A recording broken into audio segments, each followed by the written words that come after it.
Chers auditeurs, bonjour, vous êtes bien sur Méridien Zéro, émission spéciale et ambulatoire dans les travées de la journée de la table ronde de Terrepub, pardon. Et nous sommes en compagnie de Patrick Goffman sur son stand, enfin sur sa table de dédicace plus largement, et que nous trouvons fort dépourvu, mais heureux. Parce qu'il a vendu une bonne partie des bouquins qu'il avait amenés, et notamment le dictionnaire des emmerdeuses, dont il va nous dire quelques mots. Alors, on est tous très fans de Batafam tous les jours, que je vois à la droite de la table. Deuxième édition en plus. Deuxième édition, ouais. Hein, c'est PGL qui est là avec peut-être moi. remise à jour, je sais pas. On a Hilary démasqué, et donc effectivement le dictionnaire des emmerdeuses, dont tu peux peut-être nous dire quelques mots, qui semble effectivement très bien fonctionner à la vente. Et qui reçoit d'excellentes critiques. En tout cas, visiblement, ce n'est pas une espèce en voie de disparition, hein, vu l'engouement que suscite ce dernier opus. Alors, Patrick. Bonjour, bonsoir. Je suis très heureux de retrouver enfin les auditeurs de Radio Méridien. Je suis trop près du micro, là? Non, ça va, c'est bien. Et de leur présenter en quelques mots, oui, le dictionnaire des emmerdeuses, qui est ma nouveauté. C'est une idée de l'éditeur Philippe Granchet. Je pensais, moi, qu'il était grand temps que je changeasse de sujet, mais comme l'idée de Philippe Granchet était accompagnée d'un chèque, je me suis exécuté. Et j'ai exécuté 200 emmerdeuses en 8 mois. Je me suis bien amusé. J'espère pas, je suis certain d'amuser la plupart des lecteurs également. Le livre exécute 200 emmerdeuses. De toutes sortes, parce que Jeanne d'Arc est dans la liste et vous pensez bien que c'est mon idole. Et que oui, en plus, hein. Ah ouais, alors, comment peut-elle être une emmerdeuse? C'était quand même... Positivement, alors. Bah oui, elle a quand même emmerdé les Anglais, les Bourguignons et quelques autres ennemis de la France. Elle a même secoué les puces de Charles VII, si je ne m'abuse.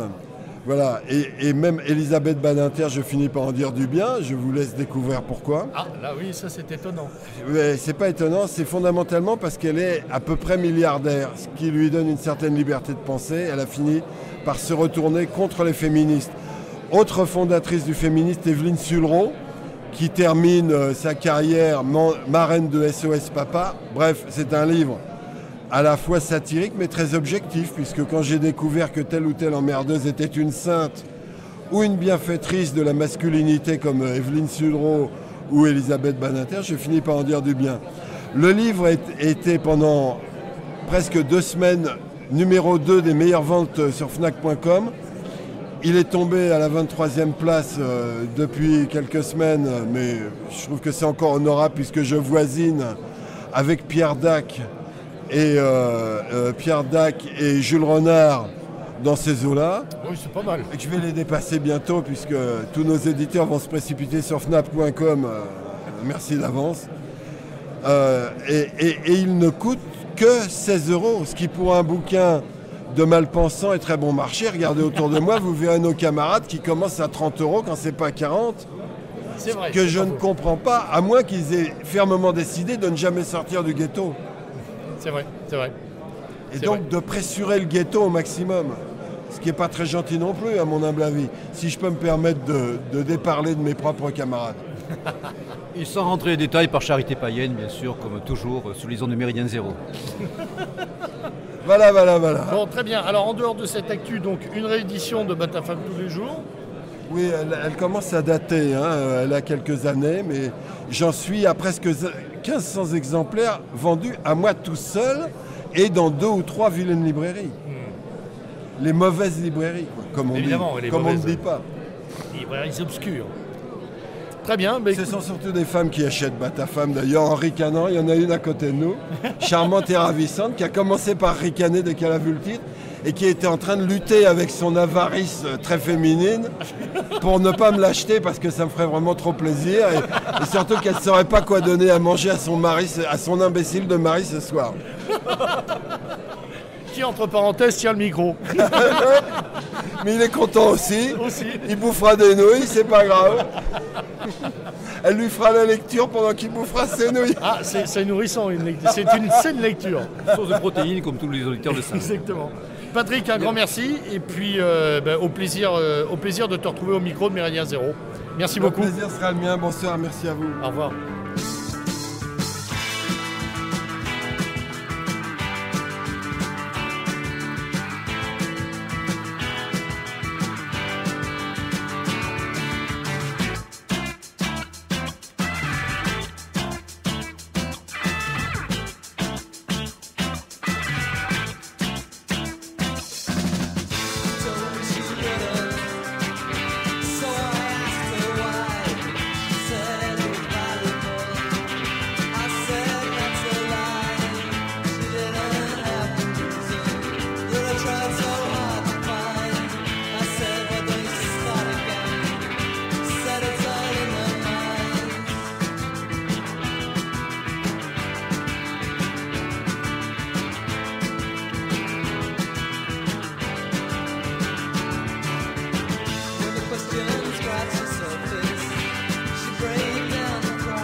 Alors nous retrouvons Rémi des éditions du Lore, donc édition qui commence à être quand même solidement implantée, on peut dire, parce que ça fait combien de temps ? Depuis juillet 2005, donc on a passé un cap, malgré la crise du livre, on essaye de tenir le cap. Ouais. Je sais que c'est un de vos adages de garder le cap au sein de Méridien Zéro. Donc ce que j'ai envie de dire à vos auditeurs, c'est que malgré la fréquentation qui n'est pas si élevée qu'on pourrait le croire, cette journée de Terre et Peuple, ça permet vraiment de voir tous les amis dispersés dans tous les coins de la France. Donc on passe un très très bon moment et voilà, venez tous, chaque année à TP, on est bien. Alors on a coutume de dire que globalement, les gens ne lisent plus, que les jeunes dans notre milieu et dans notre mouvance ne lisent plus. Quel est le point de vue du professionnel ? Alors écoutez, c'est vrai que depuis donc 2005, on a été obligé, suite à ce manque de curiosité de la part des jeunes générations, à revoir complètement notre politique éditoriale. Notamment, j'entends par là le volume de tirage. Donc on travaille de plus en plus sur du tirage numérique, qui nous permet quand même de sortir des auteurs qui méritent d'être publiés, bien que l'ouvrage ne va pas rencontrer un public très fort. Cela étant, je pense que les jeunes lisent toujours autant, mais de manière, j'aurais coutume de dire, de manière déstructurée.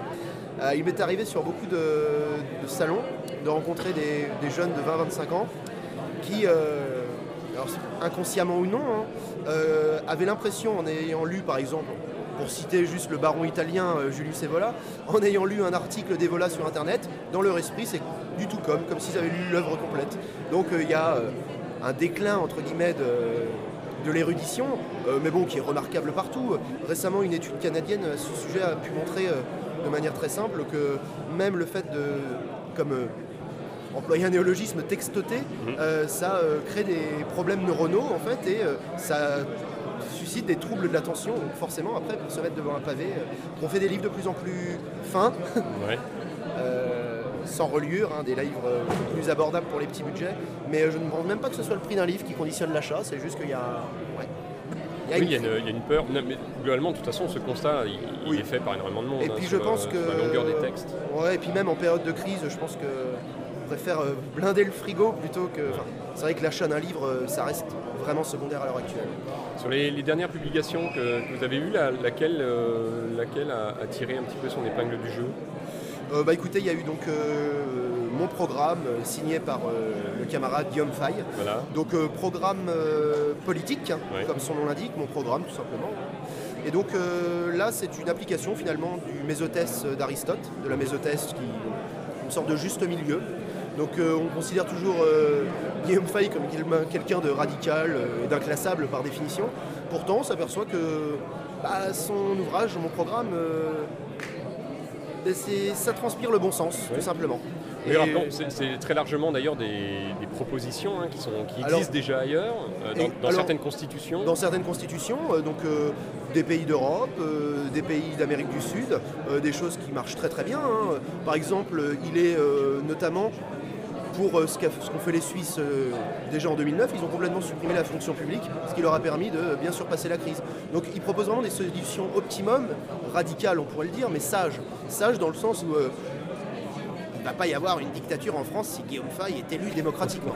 Ça, c'est sûr. Mais non, c'est juste voilà, un livre qu'on a envoyé à beaucoup d'élus et beaucoup de beaux de nos représentants. Alors pas de réponse, mais il ferait bien de s'en inspirer, je pense, par moment. On peut espérer. Très bien, merci beaucoup Rémi, et puis bonne journée, en espérant qu'il y ait un maximum de vos créations qui s'en aillent. Voilà. Je vous remercie. Merci, au revoir. Bientôt.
Nous sommes maintenant avec notre ami Philippe Prévost qui était déjà venu dans nos studios à Paris où nous avions parlé de la situation en Palestine.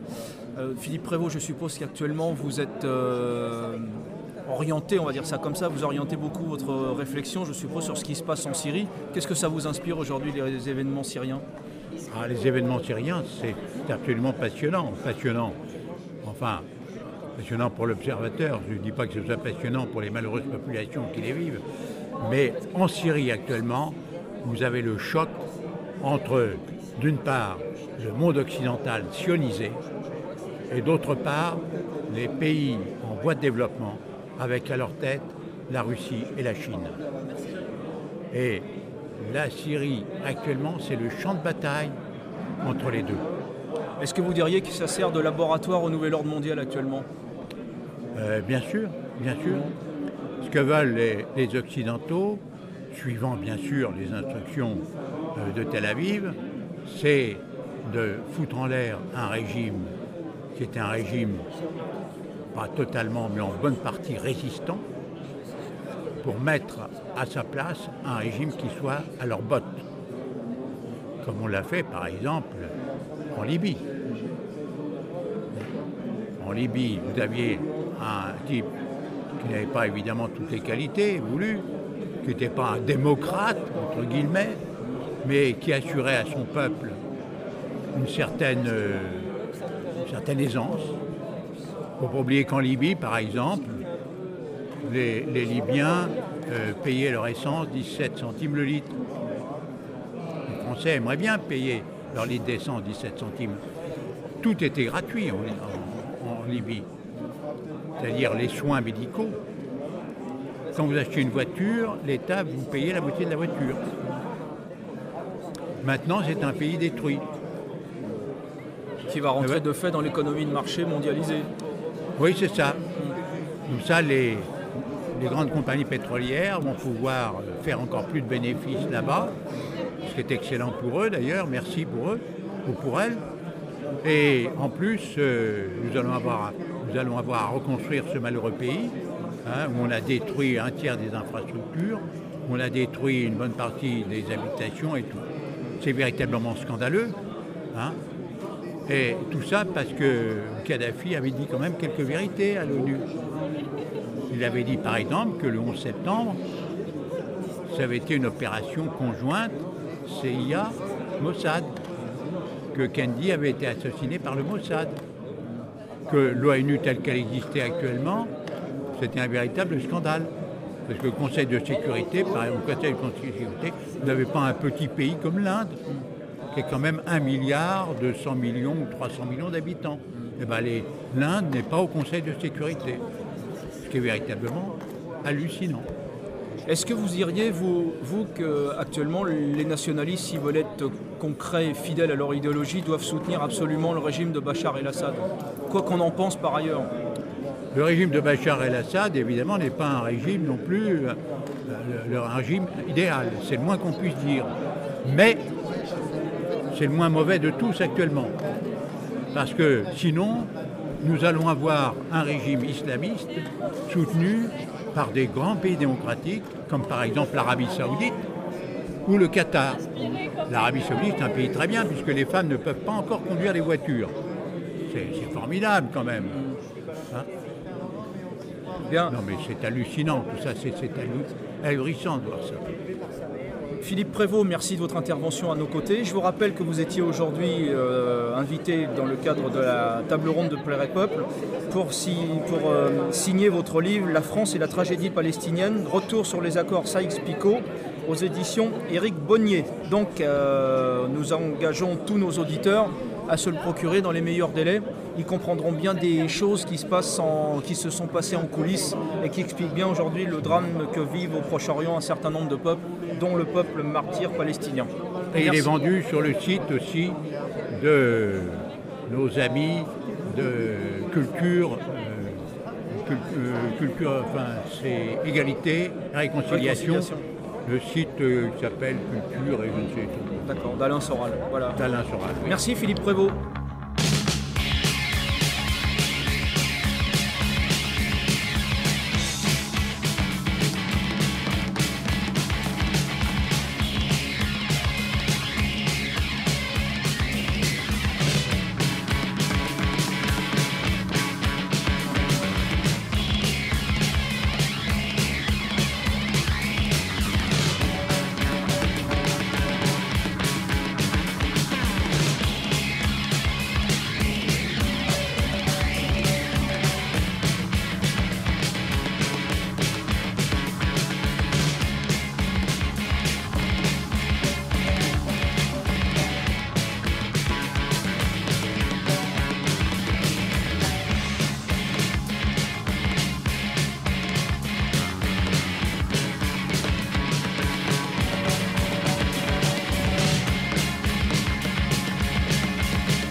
Toujours en direct de la table ronde de Terre et Peuple qui se tient ce dimanche 4 octobre. Nous sommes aujourd'hui et en ce moment sur la table des éditions Le Retour aux Sources. Rappelons que les éditions Le Retour aux Sources sont associées au site Scriptoblog, avec des auteurs comme Michel Drac en particulier, qui font un gros travail éditorial depuis déjà quelques années, avec des ouvrages qui ont marqué en tout cas l'actualité du moment et que nous avions d'ailleurs dont nous avions parlé à cette antenne. Je veux parler notamment de Choc et Simulacre, qui était signé par un collectif de journalistes. Le fameux Eurocalypse aussi, d'un roman dystopique qui a été d'ailleurs une des premiers travaux d'édition, ainsi que le conflit israélo-palestinien de Jean-François Goulon. Donc, dans les jours qui viennent, l'éditeur sort 3 ouvrages coup sur coup. Donc pouvez-vous nous présenter ces ouvrages qui seront disponibles, je crois, cette semaine? Tout à fait. Alors le premier ouvrage, c'est Lettres contre la boire de Francis Cousin. C'est un communiste primitif, donc ça n'a rien à voir du PCF. C'est un païen et surtout un docteur en philosophie.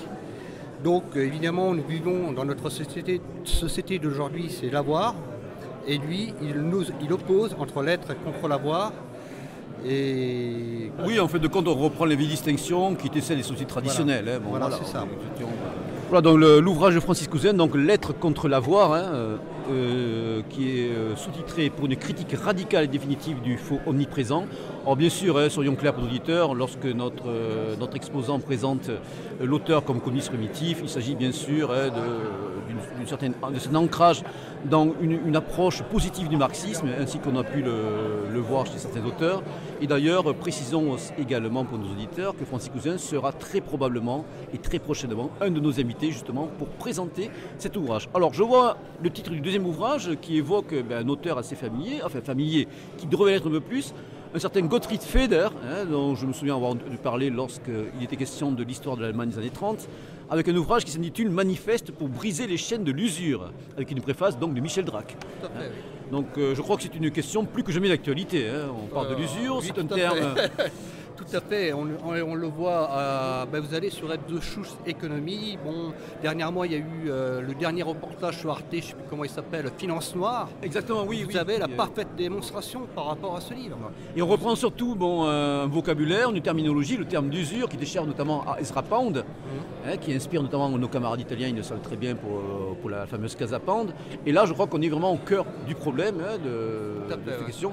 Et ça, d'ailleurs c'est un ouvrage qui vraiment complète le précédent, L'être contre l'avoir, là aussi, dans la société de l'avoir qui est... Tout ça, c'est la démonstration du capitalisme néolibéral qui nous mène et dans une fuite en avant, mais un jour ou l'autre, quand la roue va finir de tourner... Voilà, en fin de compte, on s'aperçoit que c'est un livre prophétique qui a été écrit en 1919 et qui sera donc bientôt disponible en français pour la modique somme de 12 €.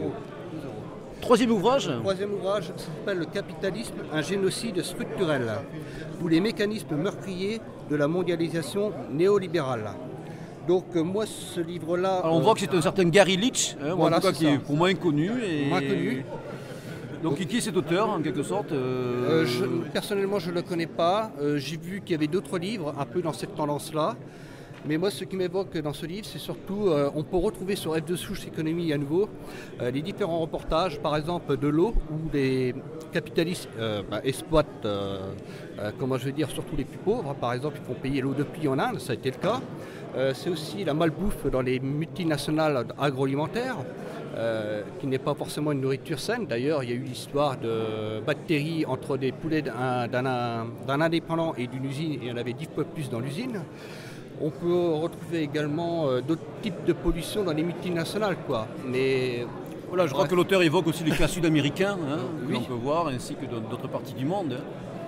Oui, de toute façon, c'est mondial. Ça, c'est un problème mondial. Voilà.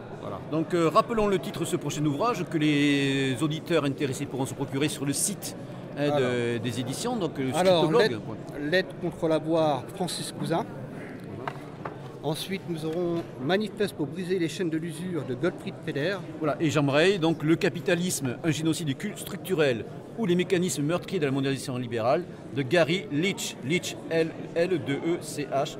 Donc, il sera disponible dans quelques jours pour la modique somme de 19 €. C'est-à-dire on l'aura demain. Exactement. Voilà. Nous remercions pour... vous aussi. Et puis, bonne table ronde. Table ronde.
Nous sommes à présent avec Georges Feltin-Dracol, qui est le responsable du site Europa Maxima.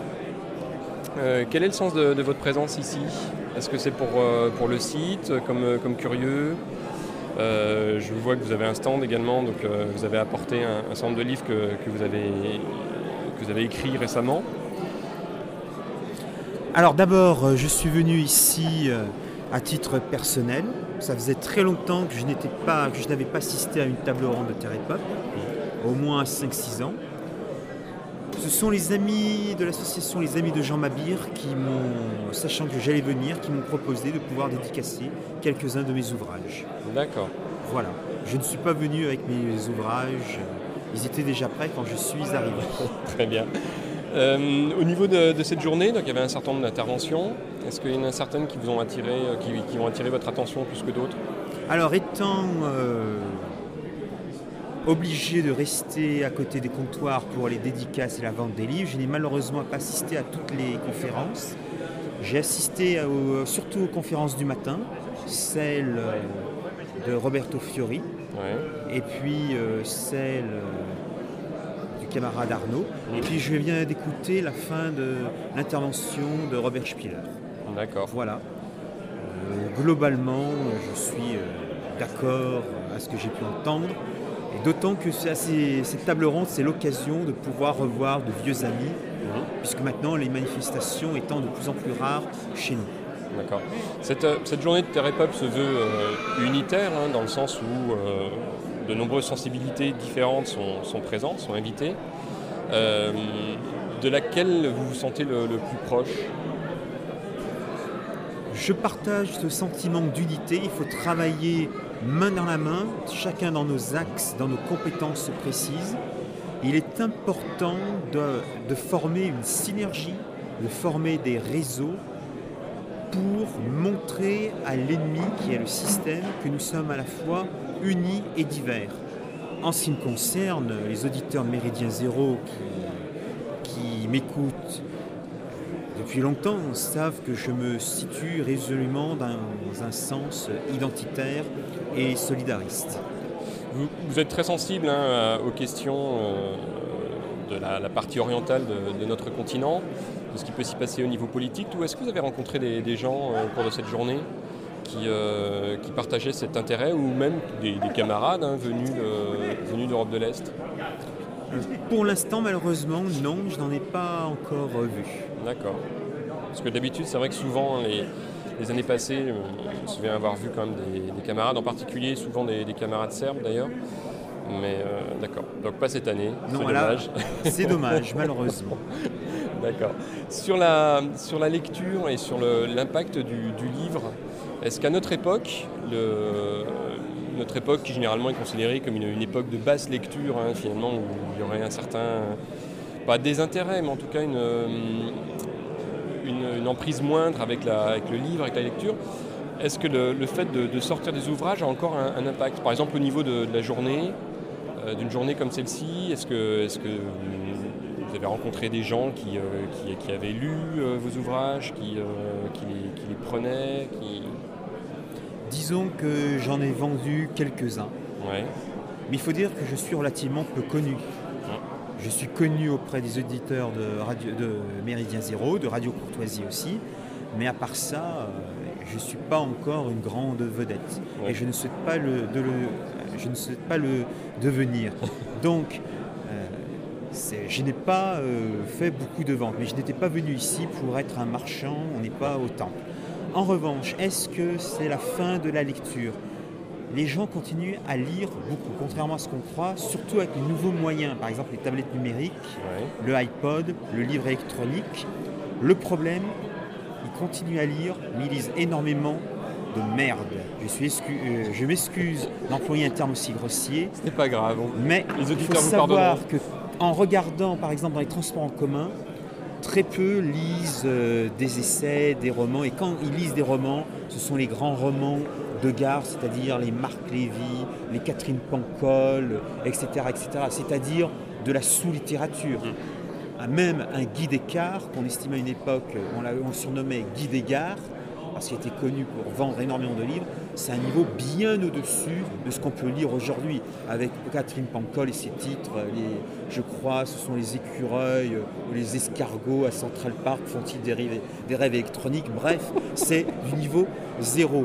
Donc les gens lisent, continuent à lire différemment, et c'est de la mauvaise qualité. C'est un peu comme la bonne bouffe et la mauvaise bouffe. Oui, tout à fait. On est dans une époque d'entropie, une époque de décadence, de dégénérescence généralisée, et c'est à nous, c'est notre honneur, c'est notre devoir d'essayer de relever le niveau. Alors c'est difficile parce qu'il y a la crise économique, elle nous touche tous. Les personnes qui auraient aimé acheter 50 livres n'ont plus les moyens d'acheter 50 livres, donc ils sont obligés de faire des choix. Voilà. Ça, c'est le gros problème.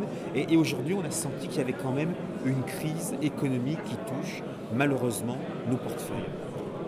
Nous ne pouvons espérer qu'une chose, c'est que en effet, les camarades qui nous écoutent, les jeunes auditeurs, restent dans cette veine et en effet abandonnent un petit peu les écrans et continuent en effet d'ouvrir des ouvrages et, si possible, les vôtres. Et non seulement, alors qu'ils abandonnent les écrans, oui et non. Parce qu'il y a quand même des écrans, rien que sur nos sites. Site Cercle non conforme, Europe Maxima, le site de Terre et Peuple, on trouve des informations.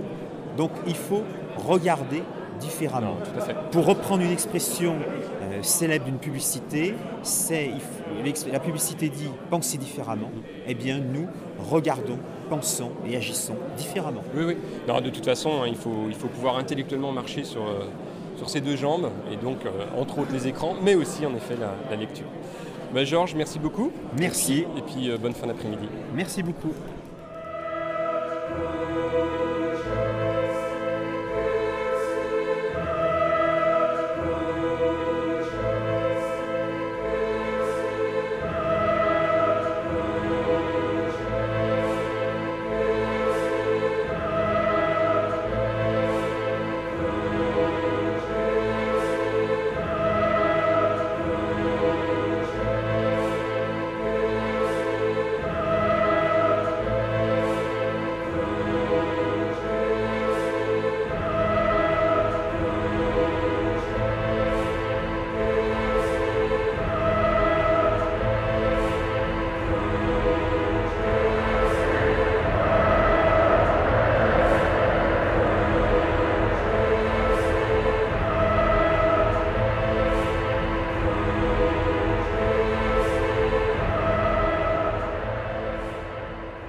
Alors parmi les nombreux stands de cette journée de Terre et Peuple, il y en a un qui est particulièrement intéressant, que moi je fréquente assidûment chaque année, puisque chaque année ils sont là. C'est un atelier de fonderie. Bonjour Marie-Pierre.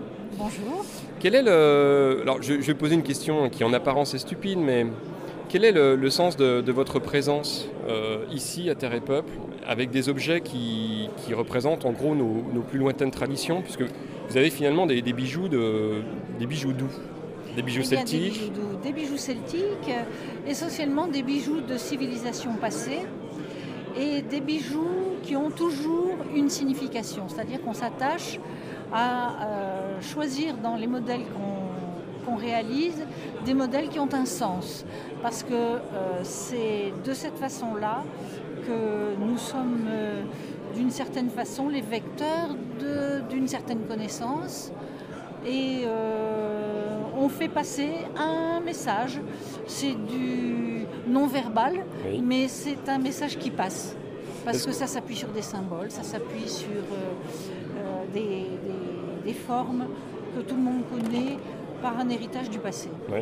Est-ce qu'il y a des jeunes parmi les personnes qui viennent fréquenter le stand ?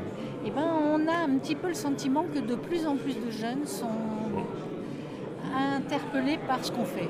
D'accord. Et ça nous fait bien plaisir. Ah bah oui, non, c'est extrêmement encourageant. Donc en fait, ils ne sont pas découragés par l'aspect un petit peu financier de l'objet. Et ils vont au-delà sur justement la signification et l'identité. C'est même assez surprenant parce qu'effectivement, on n'a pas les mêmes tarifs que les bijoux d'importation. Oui. Et il y a visiblement une recherche d'une certaine authenticité qui leur fait préférer ce qu'on fait à ce qu'on trouve un peu partout. Oui, c'est normal. Voilà. Comment est-ce que votre mari, Pierre, choisit ces modèles ? Alors, en fait, on choisit à deux. D'accord. Excusez-moi. Bon, ça procède de longues discussions. Oui. On se met d'accord sur un modèle. Toujours à partir, en général, c'est quelque chose qui nous a interpellés dans tout ce qu'on a pu voir, soit dans des expositions, soit dans pas mal d'ouvrages, parce que c'est vrai que chez nous, on a des tas d'ouvrages avec des objets représentés, des résumés d'expositions de musées ou des choses comme ça. Oui. Et on choisit une pièce souvent parce qu'elle nous touche, parce qu'elle a un sens qui correspond à ce qu'on voudrait bien exprimer. Et puis après, on se met d'accord sur la façon dont on va la réaliser pour qu'elle soit adaptable avec notre technique. Oui. Hein. Et alors, ensuite, moi je m'occupe de toute la part sculpture, création du modèle initial. D'accord. Lui reprend après toutes les histoires de technique, c'est-à-dire moulage, les différentes formes de moulage, toute la métallurgie, la coulée, les bavurages. Et ensuite, moi, je reprends pour les finitions. D'accord. Ah oui. Voilà. Ah oui, d'accord. Donc non, c'est vraiment un travail à deux. D'accord. Est-ce que vous venez plutôt du centre de la France? Localement, vous avez un impact. Enfin, vous avez une diffusion ou Pas plus que ça. Pas plus que ça. On va dire que notre diffusion, elle est très nationale, amicale.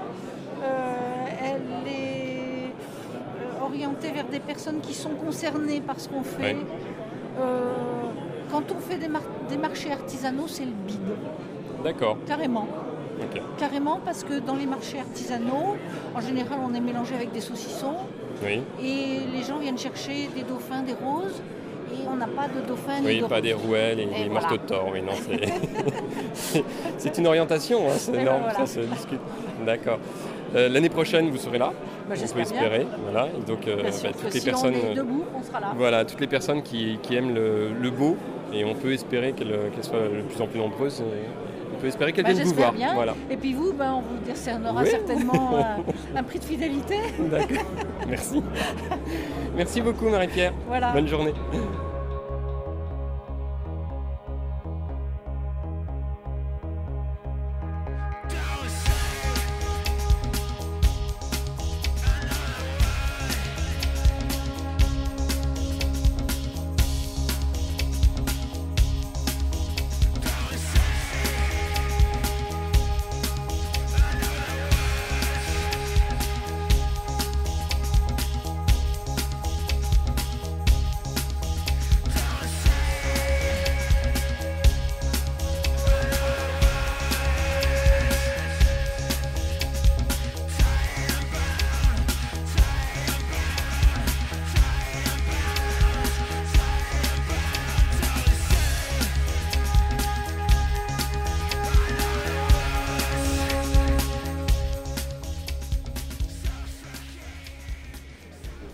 Nous retrouvons maintenant Bernard qui représente les amis de Jean Mabir, l'association des amis de Jean Mabir à cette journée de Terre et Peuple. Donc Jean Mabir était un très proche de Terre et Peuple.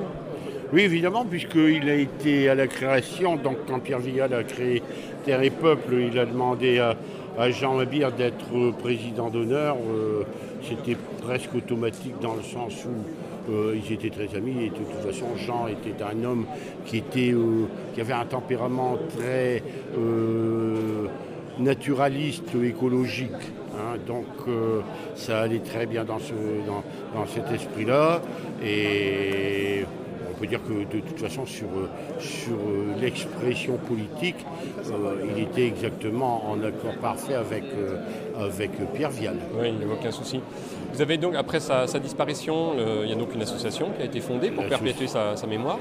L'association a été créée en 2001 par Maître Baucher, qui était également président des Amis de la Varande, ainsi que par Didier Pat, n'est-ce pas ? Et qui avait d'ailleurs comme président d'honneur Paul Serran. Et quelque temps avant le décès de Jean, Jean Mabir m'a demandé de prendre la suite de Didier Pat, qui était le président à cette époque et qui était quand même quelque peu fatigué. Donc j'ai accepté, je dirais par fidélité. D'accord. Quelles sont les activités de l'association pour maintenir cette mémoire et ce souvenir de Jean Mabir ? Ma foi, ce que nous désirons naturellement, c'est toujours faire vivre la pensée et de continuer à faire divulguer l'œuvre de Jean Mabir, qui est quand même une œuvre relativement importante, puisque Jean a créé, a sorti plus de 100 ouvrages, et dans même plusieurs langues étrangères. Hein. Bon, l'allemand, le portugais, je le sais encore. Bon, Donc nous continuons toujours vous voyez, à vendre des ouvrages de Jean Mabir. Et ça se vend quand même encore assez correctement, même très correctement. Il y a quand même passablement d'ouvrages qui sont recherchés. Et nous sortons une petite revue modeste mais intéressante tous les 3 mois. C'est le bulletin des amis de Jean Mabir. Et ce bulletin, à chaque fois, est créé sur un thème nouveau, sur un thème qui concerne naturellement toujours Jean Mabir, qui concerne la vie de Jean Mabir, mais qui, un peu comme la Terre et Peuple, qui va chercher ses racines dans le passé historique ou mythologique parfois, et qui maintenant, nous quand même, comme la pensée de Jean Mabir est une pensée, je dirais, presque universelle, nous allons vers l'avenir. Alors nous extrapolons et on fait un peu de géopolitique. D'accord. Est-ce que vous constatez un relais auprès des jeunes, Absolument. Auprès des plus jeunes militants? Absolument. Alors oui, bien sûr. Là, c'est quand même une grande satisfaction, je dirais pour moi, qui commence à sérieusement prendre de l'âge. Le fait est, c'est que nous voyons effectivement un relais des jeunes, beaucoup de jeunes, ne serait-ce qu'ici, vous vous êtes rendu compte que de toute façon, grande majorité de jeunes aujourd'hui, bon, nous l'avons remarqué aussi, et nous, les anciens, nous en sommes excessivement heureux, oui. Parce qu'on voit qu'au moins il y a une relève. Et chez nous, dans l'association, c'est exactement le même principe. Il y a quand même passablement de jeunes qui viennent, qui ont connu, qui ont entendu parler de Jean Mabir et qui veulent maintenant le connaître un peu mieux à travers ses écrits, qui connaissent surtout ses écrits, donc ils viennent vers nous, et ça c'est une très très grande satisfaction. D'autre part, je tiens à vous dire que pour moi, je n'ai plus que 6 mois de présidence à effectuer. Dans 6 mois, je passerai le relais à une équipe plus jeune, d'une génération plus jeune. D'accord. Hein, ce qui me paraissait tout à fait logique. C'était d'ailleurs ce que Jean m'avait demandé. Jean m'avait demandé, disons, de relancer l'association, de l'amener à un niveau supérieur, de l'amener à un bon niveau, quoi. Et c'est ce que j'ai fait. Et ensuite, quand je considérerais que ça pouvait aller, de le passer à des plus jeunes qui sont en général originaires du mouvement de jeunesse et jeunes migrateurs. D'accord, très bien. Bernard, merci beaucoup. Et puis, bonne fin d'après-midi. Merci aussi. Au revoir.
Nous sommes maintenant sur le stand des éditions Oda Izarn, animé avec beaucoup de talent depuis le grand sud de la France par Pierre Gilliette. Pierre Gilliette, bonjour. Bonjour. Donc, quelles sont les actualités des éditions, hein? Bon, rappelons que vous avez aussi pris ce nom d'éditeur, hein, en référence directe à un personnage de Saint-Loup, hein, une jeune fille tout à fait attachante, dans le roman, un des fameux romans de Patrice Charnel, de votre Patrice Charnel, Nouveau Qatar à Montséguin. Tout à fait. Donc, quelle actualité pour les mois à venir dans les éditions Oda Izarn, Pierre? Donc là, j'en ai sorti pas mal. Donc le dernier, c'est le livre sur Je suis partout, mais à l'avenir, je vais publier donc 4 ou 5 titres. Le plus marquant, c'est un fumetti italien des années 70 qui s'appelle Essa. En fait, c'est l'histoire d'un commando féminin, exclusivement féminin de SS, qui utilisent le sexe pour arriver à leur fin face aux alliés. Donc je crois qu'Anne Hidalgo va apprécier. C'est très tarantinien, ça fait très Tarantino. Chienne de garde, soyez à l'écoute. Ah oui, je pense, c'est vrai. Je doute qu'elle l'achète, comme je ne lui enverrai pas non plus. Voilà, et après des choses un peu plus... j'ai le journal de Bruno Favry, qui est un auteur que je suis. Un auteur que nous adorons, nous aimons beaucoup à Méridien Zéro. Et que nous ne désespérons pas d'avoir un jour à l'antenne. Bon, si Bruno, vous nous écoutez, l'invitation est lancée. Voilà Pierre, excusez-moi. Après j'ai un roman assez parvulesquin de Arnaud Borde. Arnaud Borde avec ses nouvelles fins de siècle, souvent voilà, qui nous régale. La dernière en date était d'ailleurs La matière mutilée. Voilà, exactement. Voilà. Très archéo-futuriste. Tout à fait. Et là ce sera plus parvulesquin. Après, qu'est-ce que j'ai d'autre? J'ai un livre de Philippe Dugue, un essai sur des articles qu'il avait publiés jadis dans pas mal de revues, dont La Nation française de Boutan. Donc c'est des portraits de Gobineau, de Paul Ceran, mais ça va loin, puisqu'il parle aussi de Benjamin, de Tocqueville, voilà, bon, ça balaye un peu, on va dire, 2-3 siècles d'histoire intellectuelle française. Et je fais le tour. Non, si, j'ai une chose qui est assez originale. J'ai aussi le livre du fils de Jean Mamy. Jean Mamy, en fait, c'était le seul cinéaste, enfin pas le seul à avoir été épuré, mais celui qui a été fusillé, un des derniers fusillés de l'épuration. C'est lui notamment qui avait fait le fameux film Forces occultes. Oui, dont on parle beaucoup. Voilà, et donc son fils m'a proposé le manuscrit sur son père, où il raconte un peu le parcours de son père, qui est assez étonnant, parce qu'il venait des surréalistes, c'était un ami, le parrain de son fils d'ailleurs était un des frères Prévert, donc c'était un ami des Prévert, de Desnos, et c'est un type qui est passé, qui était franc-maçon, qui est après devenu très anti-maçonnique, d'où le film Forces occultes, un type qui avait travaillé au début avec Henri Janson, etc., qui était donc assistant dans le cinéma, etc., et qui est devenu passé du côté obscur de la force, et qui l'a payé très cher, puisque bon, il a quand même eu des pages assez, pas toujours très glorieuses, parce qu'il a travaillé un peu avec la Gestapo, etc. En fait, c'est un parcours assez étonnant. Je trouve que c'est un document de le publier. Quoi qui permettra de combler une petite page d'histoire concernant cette période. Voilà, surtout qu'il n'est lu de rien, même les pages les moins glorieuses de son père, il en parle. Et donc c'est un document, parce que là, il y avait vraiment quasiment rien dessus. Et puis bon, là, c'est vraiment le fils avec toute une documentation qui retrace le parcours de son père. Voilà, en gros, c'est les parutions qui auront lieu avant la fin de l'année. Oh, on a quand même du pain sur la planche.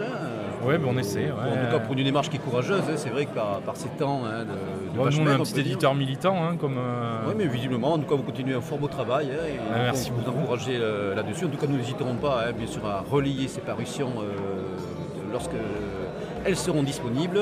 Et puis, éventuellement, à inviter certains auteurs qui pourraient donc intéresser nos auditeurs. Et merci beaucoup, voilà. Et puis bravo pour la qualité de vos émissions que j'écoute régulièrement. Allez, nous goûtons le compliment. Merci Pierre.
Alors, voisin du stand de Pierre Gillier des Histoires de Lausanne, bien sûr, un protagoniste bien connu des auditeurs de Méridien Zéro, Eugène Crampon. Eugène, bonsoir. Bonsoir les auditeurs. Enfin, bon, bonsoir. Alors, acolyte également de Pierre Gillier, vous l'êtes pour... Alcoolique de Pierre Gillier. Acolyte, bon, passe-moi s'il te plaît les cotons-tiges, ce sera pour plus tard. Donc vous allez nous présenter la dernière livraison de la cultissime et célébrissime revue Réfléchir et Agir, qui en est d'ailleurs à son 3e numéro de sa nouvelle formule. Donc je vois une couverture qui présente le dossier donc, du trimestre, Mass Media ou Mass Merdia, ai-je bien lu? Oui, tout à fait, c'est pas une cramponnade. C'est pas une cramponnade, bon, on va faire l'économie peut-être ce soir, on va voir ça. Alors, dites-nous un petit peu tout de ce nouveau numéro. des intervenants, des articles. Alors, donc le dossier central, comme vous l'avez compris, porte sur les médias. Le problème que posent les médias aujourd'hui dans la société française, à savoir qu'ils sont les relais de la grande oligarchie mondiale, ils font partie même aujourd'hui de la superstructure mondiale. Quand on regarde à qui appartiennent aujourd'hui les grands journaux, si vous regardez bien un petit peu la puissance financière de ces gens-là, généralement sont, pour les gros titres, des grands milliardaires de gauche ou des gens qui ont dépassé d'extrême gauche mais qui s'acoquinent aujourd'hui avec la haute finance, les gens du siècle, la grande banque, la grande finance. Donc ce sont eux qui tiennent les journaux en France, qui fabriquent l'opinion. Si on regarde aussi qui tient les grandes annonces, les grandes agences d'annonceurs en France, puisque la presse, comme vous le savez, coûte très cher, donc elle n'est pas totalement libre puisqu'elle dépend entièrement de la pub. Si vous regardez qui tient les grandes maisons de publicité, de même que si vous regardez qui tiennent les grandes agences de communication, il y en a 2 en France, je vous encourage à regarder qui les tient, vous comprendrez tout et vous comprendrez pourquoi, depuis de nombreuses années, un véritable cordon sanitaire a été tissé autour de nos idées et fait que nos médias restent un petit peu dans la confidentialité ou n'arrivent pas à passer un certain cercle. Là, je crois que dans le dossier, on en parle, on consacre une 30aine de pages à ça, avec des gens qui connaissent bien la question, puisque nous avons interrogé notamment Camille Gallic, qui a dirigé la rédaction de Rivarol pendant 30 ans et qui connaît parfaitement le monde de la presse. Nous avons été interrogés aussi, évidemment, Jean-Yves Le Gallou, qui, dans le cadre de la Fondation Polémia, travaille sur les questions des médias. Évidemment, tout le monde connaît la célèbre cérémonie des Bobardeurs, puisqu'il les marque à la culotte un petit peu ce monde de la presse en France. Et puis, nous avons aussi un excellent papier de notre ami Tomislav Sunic, qui connaît très bien les États. Familier de notre antenne, des auditeurs, bien sûr. Camarade croate, d'origine croate, mais qui est professeur de philosophie politique aux États-Unis, qui connaît parfaitement le monde médiatique aux États-Unis et les relais de ce monde-là comme relais du système au sein du peuple. Donc, je vois aussi un auteur familier des auditeurs de Méridien Zéro, Georges Dentracol. Oui, bien sûr, Georges. Les médias comme premier pouvoir. Oui, quelqu'un sur il me vient en mémoire le titre d'un ouvrage qui est sorti il y a quelques mois chez Jean Picolet, qui est totalement épuisé, de Benjamin Dorman. Est-ce que vous êtes appuyé entre autres sur cet ouvrage? Alors, il se trouve que j'ai découvert le livre de Benjamin Dorman que j'ai lu, bien sûr. Le titre du bouquin s'appelle Ils ont acheté la presse, que je vous encourage à lire. C'est vraiment un excellent bouquin. Tu m'apprends, PGL, que le livre est épuisé, c'est dommage. J'espère que deuxième retirage, une version actualisée devrait sortir dans les semaines qui viennent. Je l'ai découvert alors que le dossier était bouclé, mais j'en ferai une recension dans le prochain réa parce que c'est vraiment un ouvrage remarquable. Actualisé dans quelques semaines. C'est un ouvrage remarquable et essentiel. J'ai eu l'occasion de rencontrer l'auteur récemment, donc voilà.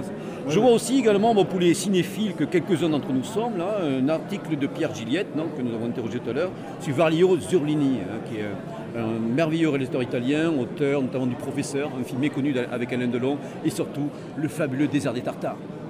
D'après tu sais, moi les tartares, à part le steak, je connais pas trop. Tout de suite. Fabuleux film, en tout cas, à découvrir, malheureusement disponible encore en DVD. Et puis, évidemment, le clou de la revue, c'est toujours la page centrale, un petit peu comme dans Playboy, sauf que là, on n'a pas une actrice dénudée, on a juste Édouard Limonov, qui a accepté de nous répondre après la fameuse biographie qui était sortie de lui il y a quelque temps, faite par Carrère. Et qu'il a remis un peu sur les rails, il a remis en odeur de sainteté, si je puis dire, en tout cas chez une certaine secte germanopratine. Un peu la fascination, je crois, du diable. C'est un personnage un peu sulfureux, un peu décalé. Il dit des choses très intéressantes, notamment sur. On est d'accord, on n'est pas d'accord avec lui. Moi, je ne suis pas un fan absolu de Limonov.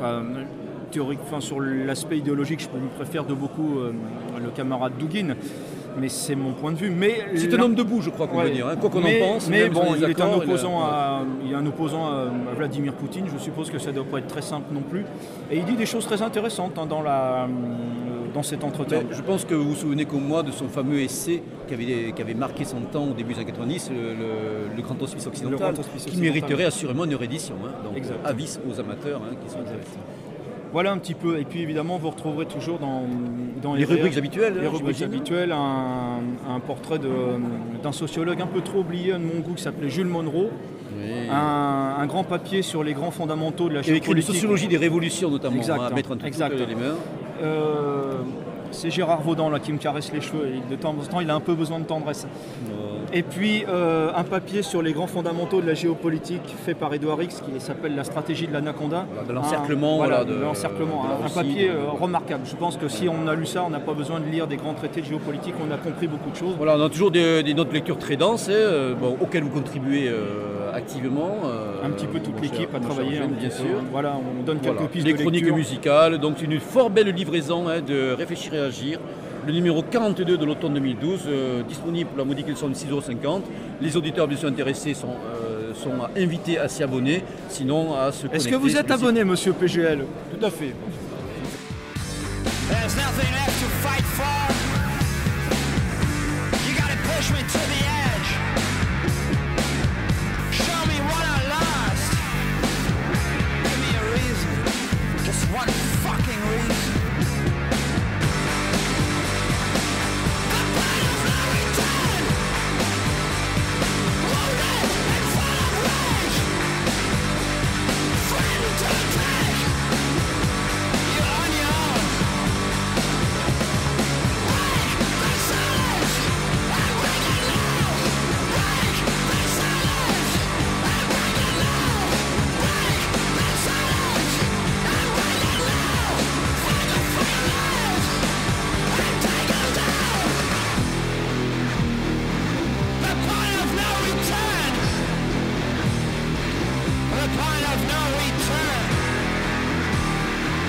Voilà, nous sommes maintenant à côté de notre ami Philippe Gautier, un écrivain connu dans notre mouvance et qui a fait un livre mythique best-seller que tous les militants nationalistes se sont arrachés, un roman d'anticipation qui s'appelle La Toussaint Blanche, qu'il faut lire évidemment. Philippe Gautier, ces jours-ci, Monsieur Copé a parlé de racisme anti-blanc. Vous en parliez déjà dans La Toussaint Blanche. Est-ce que pour vous c'est encore une actualité ou c'est un mythe? Oh, je crois que c'est vraiment une actualité. Et de plus en plus grave. Oui, effectivement, dans La Toussaint Blanche, j'avais élaboré tout un processus. C'est très progressif de développement du racisme anti-blanc qui fait que dans certains quartiers, progressivement, toute la population fuit les immigrés, qui les méprisent et qui les traitent en dimitude. Bien. Est-ce que vous diriez qu'en France, en 2012, au-delà de la question de l'immigration, se pose maintenant une question raciale? N'ayons pas peur du mot. Oui, effectivement, mais elle est un peu estompée par les lois. J'ai l'impression que les Français n'en pensent pas moins, mais tout le monde se tait. C'est la loi du silence. À votre avis, c'est dû à quoi? Aux lois liberticides? Aux lois liberticides, exactement. Oui, Est-ce que vous en avez eu à souffrir? Est-ce que vous avez déjà connu les foudres de la 17e correctionnelle? Non, j'ai eu la chance de ne pas encore connaître ce genre d'aventure, mais on ne sait jamais. On n'est pas à l'abri d'un malentendu. Oui. D'accord. Philippe Gautier, vous avez aussi consacré 2 ouvrages à la question de la germanophobie et du racisme anti-allemand. Rappelons donc le premier d'entre eux, la germanophobie, qui est disponible pour sa 3e édition, l'édition 2 Alpha, et le deuxième, le racisme anti-allemand, qui avait été édité par les éditions d'Eterna. Pensez-vous qu'aujourd'hui, cette germanophobie, qui n'est pas une nouveauté en fin de compte, qu'on a pu voir être déclinée autant dans les médias qu'au cinéma, par exemple, on voit toujours la figure de l'allemand Méphistophélique, qui incarne bien sûr l'empire du mal. Est-ce que vous pensez que ce racisme anti-allemand, cette germanophobie est toujours d'actualité? Est-ce qu'elle est toujours prégnante? Est-ce que vous êtes attentif un petit peu à ces manifestations que l'on peut voir en Allemagne même et dans le reste du monde? Non, mais vous me posez une très bonne question, parce que j'y ai pensé. Je pense que la germanophobie est en grosse régression depuis quelques années en France. Oui. Je ne sais pas pour quelle raison. Sans doute aussi que les vieilles générations disparaissent, celles qui ont connu les guerres et tout ça. Et chez les jeunes, le phénomène de germanophobie a quand même largement disparu. Je pense que donc, moi, je l'ai écrit, ce livre, parce que je m'intéresse beaucoup à l'Allemagne. D'abord, j'ai une femme allemande, j'ai beaucoup de contacts avec l'Allemagne et donc on est assez, on est toujours un peu excité par cette question de germanophobie. C'est normal. Mais je pense que c'est vraiment en régression. Autant en Allemagne, même c'est vrai qu'en Allemagne, on a pu remarquer depuis quelques années un renouveau d'une timide fierté nationale. Hein. On voit que les citoyens allemands hésitent de moins en moins à arborer le drapeau national, par exemple, que ce soit lors de compétitions sportives ou autres. Est-ce que vous pensez au sein de l'Allemagne, c'est en train de... Bon, l'Allemagne retrouve un petit peu sa voix, tout doucement, timidement. Je ne suis pas sûr. Oui. Il y a toujours quand même... C'est qu'en Allemagne, il n'y a jamais eu le côté francophobe analogue à la germanophobie en France. Oui, ça vous le montrez bien dans ces deux ouvrages. C'est-à-dire il n'y avait pas de... Les Allemands nous ont combattus. Souvent, c'est malheureusement nous, en 1939 et en 1970, qui leur avons déclaré la guerre. Mais on n'était pas conscient. Il n'y avait pas de haine contre les Français dans la population. Et pour de nombreuses raisons historiques, il n'y avait pas de haine, mais ils se défendaient. Et bon, ils ont été plus ou moins... Bon, il y a eu évidemment le national-socialisme qui a exacerbé le sentiment national allemand. Mais ils n'ont jamais été très anti-français. Alors pour répondre à votre question actuellement, je pense qu'il y a une prise de conscience plus de l'immigration que d'un retour à la fierté nationale. Parce que je pense que les Allemands, c'est un... On l'a vu récemment avec des personnages comme Thilo Sarrazin, par exemple, qui a défrayé la chronique par rapport à la problématique de l'intégration de la population d'origine turque, majoritairement en tout cas en Allemagne. Je crois qu'il y a un sentiment très, très profond qui est en train de se développer. En tout cas, moi je voudrais insister sur l'actualité des deux ouvrages de Philippe Gautier, qui sont véritablement de belles pages d'histoire, qui montrent en fin de compte comment ce fameux couple franco-allemand, dont on nous rebat régulièrement les oreilles, a pu être problématique. Et effectivement, comme on le disait, c'est surtout malheureusement de notre côté qu'est venue une germanophobie primaire qui confine pratiquement un véritable racisme, là au sens strict du terme, avec un terme qui pour une fois se justifie. Donc deux ouvrages extrêmement bien étayés, passionnants à lire et qui, en fin de compte, remettent pas mal de pendules à l'heure pour bâtir plus que jamais. C'est une urgence, je crois, pour les partisans d'une grande Europe telle que nous l'appelons de nos voeux, une union, en tout cas une synergie franco-allemande solide et porteuse d'avenir. Oui, merci. Philippe Gautier, merci beaucoup d'avoir conversé avec nous et puis nous souhaitons en tout cas bon vent pour éventuellement peut-être de futurs ouvrages ou peut-être même un nouvel ouvrage réactualisé sur ces questions-là. Oui, c'est possible. Merci Philippe. Merci. So satisfied, leave without a trace.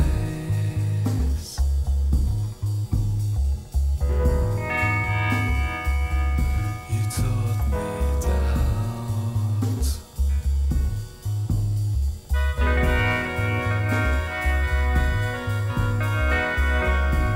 Still, you do it again.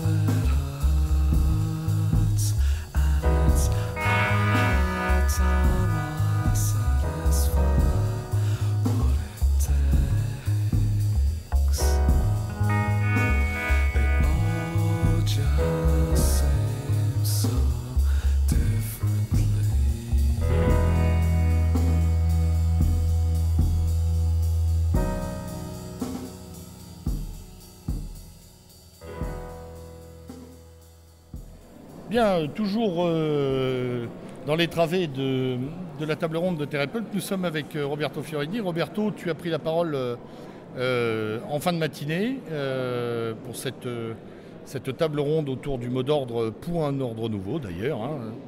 Et tu as expliqué la situation économique en rapport d'ailleurs avec un numéro récent de Terre et Peuple, consacré à l'offensive capitaliste. Ce qui était intéressant, effectivement, c'est que toi, tu prônes la position selon laquelle nous ne sommes pas en crise, mais sur une offensive dure du capitalisme. Enfin, il y a bien deux choses qui apparaissent, c'est qu'effectivement le capitalisme est en crise, ça c'est une première chose, mais qu'il profite en même temps de la crise pour légitimer un certain nombre d'offensives contre les peuples en général, mais plus particulièrement contre les États d'un côté, et ensuite contre le monde ouvrier.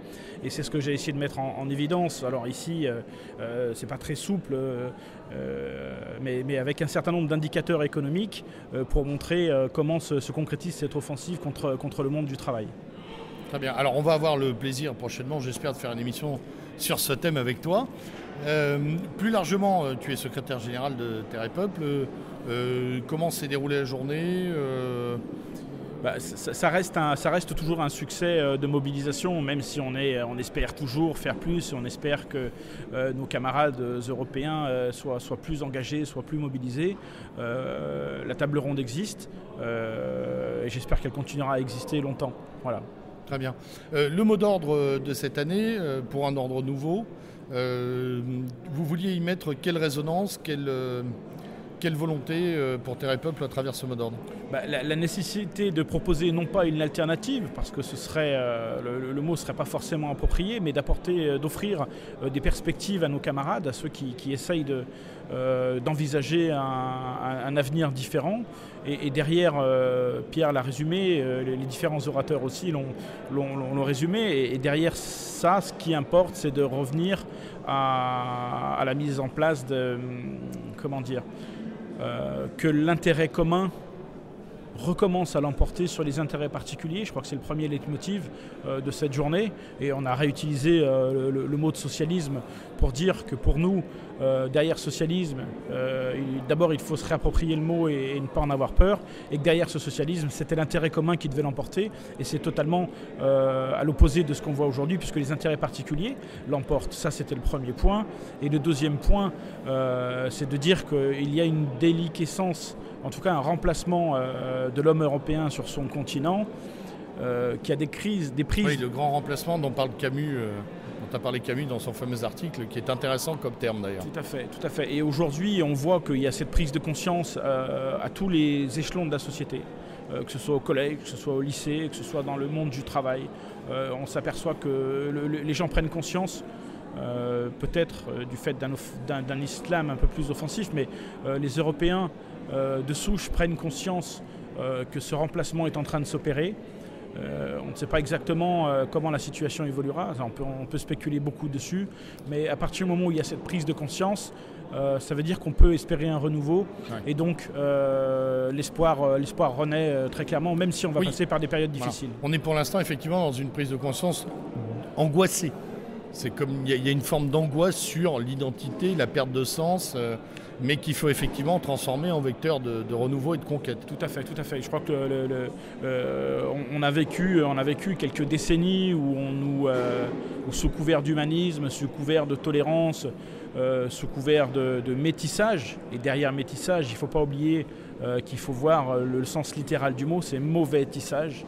Derrière ce mauvais tissage, la société européenne est balkanisée, et aujourd'hui, tous les fruits de ce mauvais tissage sont en train de germer en France, en Europe, et le système, il faudra le pousser un petit peu, mais peut-être que son avenir est incertain en tout cas. Très bien. Merci beaucoup Roberto. Merci à vous. Et puis bonne continuation pour la fin de cette journée. À très bientôt. Tief in unseren Herzen ruht der Stolz noch ungehemmt. Tief in uns da loht die Glut, die kein Klagen mehr kennt. Auf, mein Freund, es ist an der Zeit, den Weg ins Licht zu gehen. Auf, mein Freund, dieser Weg ist noch weit und aufrecht müssen wir stehen.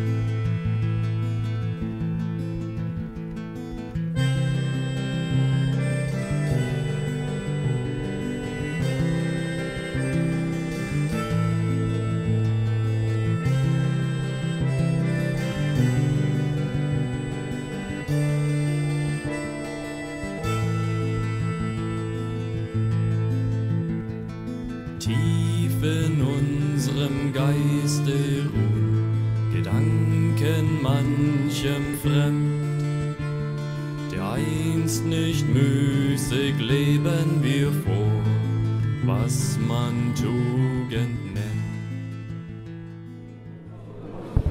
Bonjour Jean-Paul. Bonjour. Donc vous tenez la caisse centrale de cette journée, Oui, Terre-et-Peuple. en effet.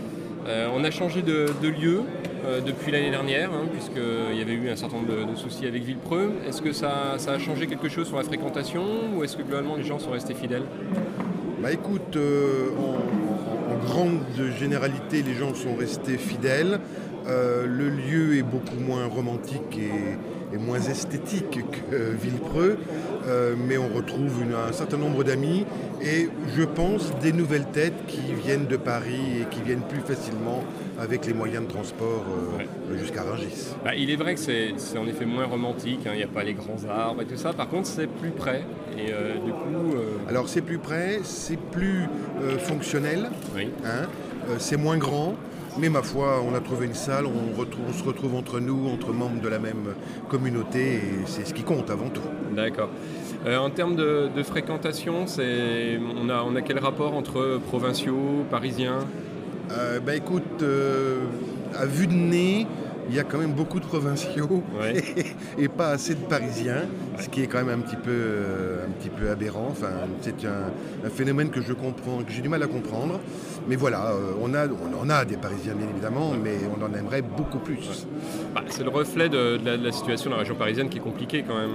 En termes de, c'est difficile de mobiliser. Enfin, c'est peut-être plus difficile de mobiliser les gens sur leur identité et sur un moment le fait d'entretenir ses racines. Dans une ville grise. Voilà, dans une ville grise, oui. De toutes les couleurs, à vrai dire. Oui, de toutes les couleurs, oui. Bah, peut-être, je ne sais pas, mais au contraire, si justement on est dans un milieu, on va dire, aseptisé ou au contraire très agressif, ça dépend des zones de banlieue, on a la possibilité ici de se retrouver entre nous avec des artisans, des commerçants, des camarades, des professionnels de l'art. Je veux dire, on peut se retrouver ici et compenser justement ce manque qu'on a en banlieue. Oui, tout à fait. Ben, je vous remercie. Mais de rien. Et puis on se retrouve l'année prochaine. Ah, mais Méridien Zéro est le bienvenu, il n'y a absolument aucun problème. Merci Jean-Paul. Merci.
Il serait quand même dommage de faire cette journée de Terre-et-Peuple sans s'intéresser à ce qui constitue notre stand, quand même, le stand du MAS, qui n'est même pas tenu par un Parisien, honte à nous. Et non. Puisque c'est un de nos camarades du Nord, Jean, voilà, que nous avons eu l'occasion d'accueillir il n'y a pas très longtemps. Toujours les nordistes. Voilà, dans les studios. Qui tient ce stand? Qu'est-ce qu'on trouve sur le stand du MAS? Mais en fait, sur le stand du MAS, on se trouve un certain nombre d'éléments qui traitent de nos activités. Donc si on part de droite à gauche, évidemment, on a il faudra que nos auditeurs se visualisent, mais on a nos différents flyers qui présentent nos différentes structures, que ce soit Méridien Zéro, évidemment, que ce soit le MAS lui-même, que ce soit la BAF lutétienne, le groupe Trace, les clubs de moto, toutes nos activités dans le Nord, Noctua pour l'esthétique, le cercle non conforme pour les conférences, par exemple. Enfin, je ne vais pas tous les citer, puisqu'on avait fait une émission qui était assez exhaustive à ce sujet. On vend également nos t-shirts, bien sûr, puisque c'est un matériel militant. Magnifique t-shirt. Magnifique t-shirt, dans le fameux Radical Love Machine, qui est devenu un mythe dans le Nord, parce qu'un de nos camarades l'a acheté et fait toute sa promotion autour. Et c'est un t-shirt assez alternatif. On a également un aperçu des activités du MAS Nord, puisqu'on s'est constitué maintenant très officiellement en structure MAS. Donc autant nos actions, puisqu'en ce moment on mène des actions pour la priorité du logement des Français, et également concernant la possibilité pour les Français de vivre dans des logements rénovés, éco-responsables, comme on dit dans les néologismes qu'ils font bien. Également que les jeunes ménages puissent être plus facilement propriétaires de leur logement, parce que comme l'indique très bien le livre de Casapand, ce qui est important c'est d'être propriétaire de son logement, pas seulement d'avoir un logement à terme.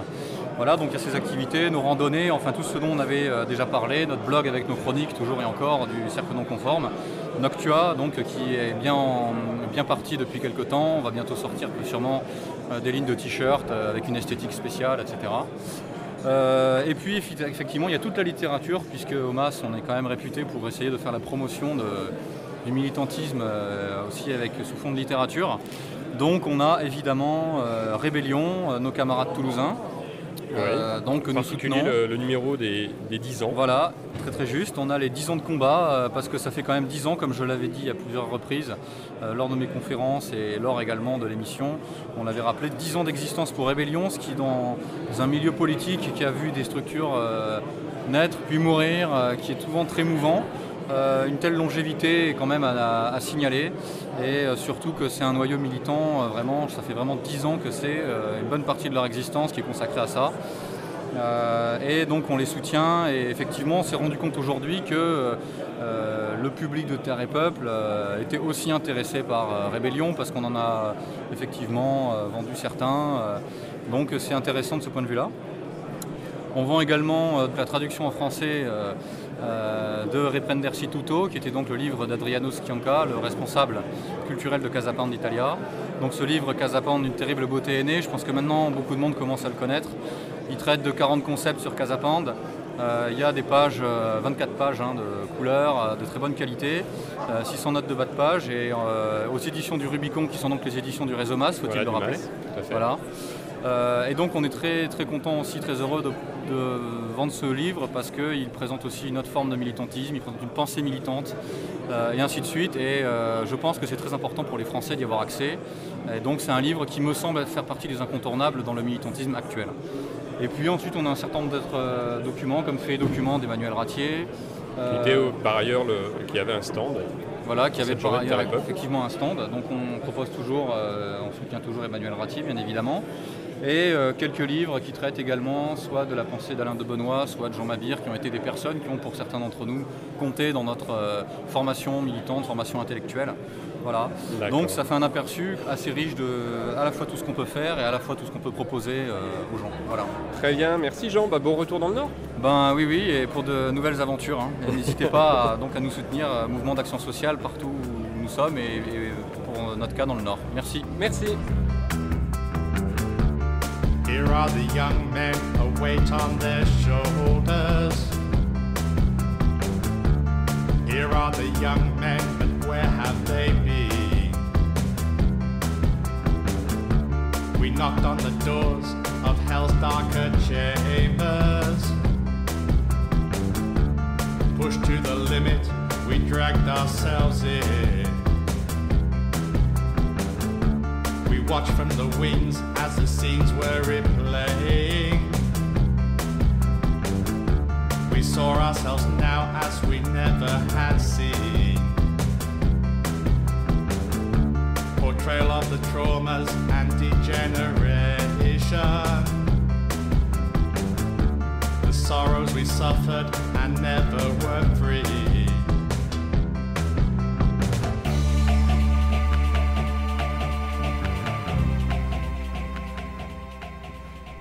Toujours dans les travées de la table ronde de Terre et Peuple, nous sommes maintenant avec Pierre Vial pour conclure cette journée qui n'est pas encore achevée puisqu'il y a encore beaucoup de stands à visiter et de monde présent. Cette journée placée sous le signe d'un ordre nouveau, cher Pierre, a-t-elle répondu à vos attentes? Oui, parfaitement. Je voulais surtout qu'on puisse montrer qu'au-delà de la critique du système, qui va, j'allais dire de soi, mais encore faut-il quand même le rappeler régulièrement, parce qu'on est là pour ça, qu'il y avait une contrepartie, disons, positive, c'est-à-dire qu'il faut proposer un projet alternatif, un ordre nouveau, c'est un autre monde, c'est une autre forme de société, donc il était nécessaire de dessiner au moins les grandes lignes, et de mettre l'accent, parce que ça j'y tenais beaucoup, mais je pense que ce n'est pas pour surprendre le MAS, je tenais beaucoup à mettre l'accent sur la dimension sociale et économique. Parce que c'est vrai que, même si je ne me considère pas comme un homme de droite, ni d'ailleurs de gauche, parce que je crois qu'on est au-delà de tout ça, mais c'est vrai qu'on va dire, pour simplifier, on va dire qu'à droite, y compris à ce qu'on appelle l'extrême droite, le social et l'économique ont été tellement négligés que c'est à pleurer parfois. Je suis retombé au hasard d'un classement d'archives sur ce qui était censé être le programme du Front National dans les années 80. C'est désespérant, c'est vide. Les époques du réganopapisme, selon la non, forme de oui, l'époque, il n'y avait rien. Il y avait rien. On passait totalement aux côtés de certaines réalités qui s'avèrent beaucoup plus claires aujourd'hui. Oui. On a laissé le terrain à d'autres. Absolument. Ils auraient eu tort de se gêner. Alors qu'il y a eu des opportunités. Il m'est arrivé au cours de la journée de rappeler... bon, ce sont des anecdotes, mais enfin qui parfois sont un peu révélatrices. Quand je suis allé vendre, si j'ose dire, un projet à Jean-Marie Le Pen que j'ai présenté comme quelque chose qui pourrait s'appeler Fraternité française, le nom disait bien ce que ça voulait dire. Il s'agissait de mettre en place... une structure venant en aide aux Français les plus en difficulté. Moi, naïvement, je pensais que j'allais recevoir toute l'aide nécessaire pour mettre en place quelque chose de sérieux. Et puis, ça n'a jamais été le cas. J'ai dû, vaille que vaille, improviser un certain nombre de choses, avec des gens très dévoués, d'ailleurs des militants et des militantes remarquables. Mais dès qu'il était question d'avoir un minimum de moyens matériels, parce que pour faire les choses, il en faut quand même, il n'y avait rien, on n'obtenait rien, parce qu'il y avait d'autres priorités. On était toujours dans une campagne électorale, l'une derrière l'autre, donc il fallait financer des affiches, tout ce qu'on voudra, c'est très bien d'ailleurs quand on fait une campagne électorale, mais c'était oublier l'essentiel, et c'est dommage. Alors que c'est vrai qu'aujourd'hui, plus que jamais, la situation est objectivement pré-révolutionnaire. Et là, on pourrait se demander si le nouveau front est capable un petit peu de saisir la balle au bon, d'être conscient de ce type de priorités, qui sont celles de nos compatriotes, non seulement dans notre beau pays bien malade, mais dans tout le reste de l'Europe. Bien sûr. Là, il y aurait une occasion extraordinaire, justement, de travailler en concertation avec des camarades d'autres pays. Que ce soit la Grèce, le Portugal, l'Espagne et puis d'autres, l'Italie, on sait bien quel remarquable travail font les camarades italiens de ce point de vue-là. Il y aurait vraiment la mise en place d'un vrai réseau européen qui serait une arme, je pense, assez efficace contre le système. Mais la question était, est-ce que le Front National actuel le veut? Est-ce qu'il le peut?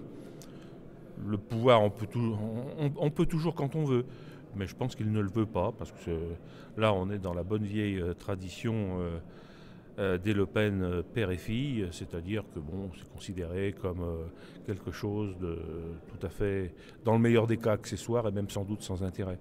Ce qui est une erreur politique fondamentale. Oui, majeure. Majeure. C'est passé à côté... elle a fini, Marine Le Pen a fini quand même par se rallier à ce que certains, dont je faisais partie, avaient beaucoup dit à une certaine époque, elle n'était pas encore concernée, mais à son père, à savoir un enracinement local. La progression d'un mouvement politique passe par un enracinement local, la mise en place de structures locales, régionales, qui permettent d'avoir des élus, qui ensuite a des retombées. Parce qu'à l'époque, Le Pen était, et est toujours sans doute d'ailleurs, complètement axé sur la présidentielle. Pour la présidentielle, pour la question des signatures, à avoir quelques centaines de petites mairies. Parce qu'on sait que c'est possible d'avoir de petites mairies, des villages de 50, 80 habitants, ça a un maire, et un maire, c'est une signature. Et bon, je pensais que ne serait-ce que ce raisonnement-là pouvait le motiver. Surtout en ce moment, on ben voit oui, que des bien sûr. failles commencent à ébranler un petit peu la muraille du système. Justement, Pierre, cette journée était placée sous le signe de l'ordre nouveau. Oui. L'ordre nouveau doit se faire avec tout le monde. Je crois que ça a été aussi une de vos exigences aujourd'hui de rappeler qu'il fallait dépasser les petites inimitiés, voire querelles de chapelle, pour travailler justement à un front commun. Tout à fait. De combatif, créatif. Vraiment, ça a été un des leitmotifs de la journée. Ah oui, tout à fait. Moi, je continue à me bagarrer. Ça fait longtemps maintenant, mais je continue à me bagarrer pour dire arrêtons les conneries, les histoires de rivalité, de petit chef à petit chef. En plus, être un petit chef, j'ai jamais vu bien l'intérêt que ça pouvait avoir, mais enfin bon, il paraît qu'il y a des gens que ça motive. Mais entre gens sérieux, essayons de travailler ensemble, le plus grand nombre possible de gens ensemble. Bon, même si on peut avoir quelques divergences accessoires, il n'a pas compris. Hein. Ah, il y a un rangement de chaises derrière nous. Effectivement, la thématique ordre nouveau signifie effectivement ordonnancement nouveau des choses. La crise économique actuelle peut y aider. À quoi vous pouvez penser quand vous pensez en termes d'organisation? Ce serait de type réseau, une organisation souple, ou alors des centres d'intérêt placés à un moment sur l'économie, sur l'écologie. Oui. Vraiment un feu ouvert sur tout. Ce qui est intéressant, je trouve, c'est qu'il y a un certain nombre d'initiatives qui sont prises ici ou là maintenant. Bon, il y a le travail que fait le MAS, il y a des choses comme la de Souchière, il y a différentes choses qui ont surgi. Il y a les mouvements plus traditionnels. Aujourd'hui, il y avait Yvan Benedetti, même si nous ne sommes pas en accord politique complet à 100% avec l'œuvre française, j'étais content qu'Yvan soit là, parce que, ne serait-ce que pour dire, oui, on n'a pas de raison de se bouffer le nez entre nous, ça serait tellement crétin. Donc voilà, bienvenue à tous ceux qui veulent. Il y a Rivarol, ça me convient très bien. Mais pour répondre à la question, oui, je pense que mille fleurs fleurissent, comme a dit un jour quelqu'un qui n'a pas dit que des bêtises. Les 1000 fleurs, ça peut être justement des initiatives extrêmement diverses qui n'appartiennent pas forcément, au moins au départ, à notre famille de pensée. Oui. Dans la région où je me trouve maintenant, qui est les Alpes de Haute-Provence, j'ai découvert l'existence d'un groupement, on va dire coopératif, de paysans producteurs qui se sont mis, ils doivent être une bonne cinquantaine, ils se sont regroupés et ils ont ouvert un espace de vente, donc de vente directe du producteur au consommateur, avec des produits d'excellente qualité. Cassant ainsi toute la chaîne, voilà. La chaîne de la mafia. De la mafia, oui. Voilà. Je cherchais un mot plus fort. Des intermédiaires, oui, des salopards qui s'engraissent sur le travail des autres. Ah bon, ça, ils ont bien compris, ces gens-là. Alors, pour le moment, je vais régulièrement m'approvisionner chez eux. Ils ont un succès considérable. Ça ne désemplit pas leur truc. D'abord parce qu'ils ont des produits de bonne qualité. On sait d'où ça vient. Chaque produit est... Il est traçable oui, c'est ce que j'allais dire. Labellisé. Voilà. En tout cas par le travail. Ouais. On sait que ça vient de telle commune, de chez tel producteur, qui est à tel endroit. Si on va aller voir ce qu'il fait chez lui, on y va. Bon, ça c'est une garantie de confiance qui séduit beaucoup les gens.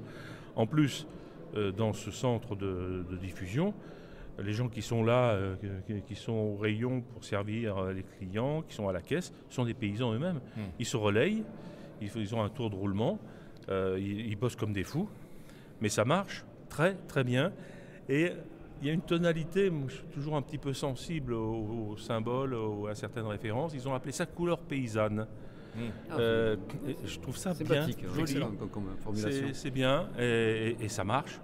Alors j'ai fait en sorte, comme quand même je connais un peu de monde dans la région, de leur assurer quelques relais pour se faire mieux connaître dans telle ou telle revue, dans telle ou telle même petite station de radio locale. Et je pense que ce sont des choses à encourager. Oui, complètement. Alors, les crétins vont me dire, oui, mais est-ce qu'ils sont de chez nous? Mais j'en ai rien à foutre, qu'ils soient de chez nous ou pas. Un jour ou l'autre, j'allais dire, ils sont de chez nous par la force des choses, simplement par ce qu'ils font. Ce qu'ils font et le discours qu'ils tiennent, commencer un petit peu à discuter, mais de choses qui les concernent, hein, leurs problèmes de production, etc. Bon, les stockages. Bon, en fait, ce sont des gens qui sont très sains et qui pensent sainement, des gens enracinés. Et donc, pas besoin de leur faire de grands discours théoriques. Eux, l'enracinement, ils le vivent au quotidien, tous les jours, c'est une réalité dans leur boulot. Bon. Donc c'est tellement évident pour eux qu'on n'a même pas besoin d'en faire une théorie. Non, le reste peut venir de surcroît, puis c'est à nous d'être suffisamment intelligents, attractifs. Bon, puis pas venir là comme pour les pousser d'un degré supérieur. Des mormons d'une autre étape.